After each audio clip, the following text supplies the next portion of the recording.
দলের পক্ষ থেকে আমাকে প্রাথমিকভাবে কিছু বিষয়ে জানানো হয়েছে, কিন্তু এই বিষয়ে এখন চূড়ান্ত সিদ্ধান্ত হয়নি। আমরা চূড়ান্ত সিদ্ধান্ত অফিসিয়ালি আপনাদেরকে জানাবো। আর এখানে দলীয়দের কিছু নাই। আমার মনে হয় যে যে কেউ নির্বাচন করতে চাইলে, জনগণের ম্যান্ডেট নিয়ে আসতে চাইলে সেটাকে আমরা ওয়েলকাম জানাই।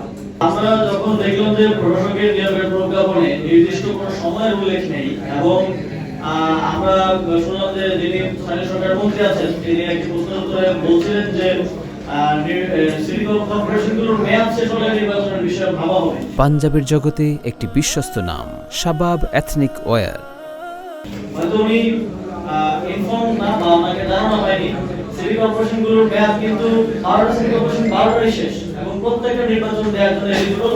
শুধুমাত্র 11টা সিটি কর্পোরেশনের মেয়াদ আমি যখন দায়িত্বে ছিলাম তখনই শেষ হয়ে গিয়েছিল, আজ থেকে প্রায় 1 বছরের বেশি সময় আগে। এবং একটা city corporation, Chittagong city corporation, সেটা রিসেন্টলি শেষ হয়েছে।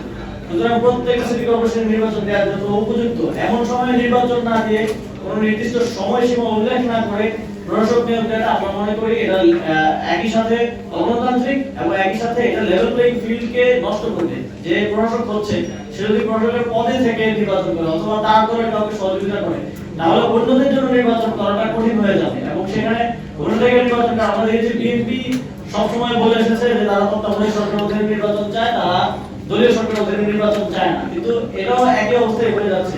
দলীয় লোক চেয়ারে বসে থাকা অবস্থায় নির্বাচনটা এক ধরনের নিরপেক্ষ নির্বাচন হওয়ার সম্ভাবনাটা এখানে কমে যায়।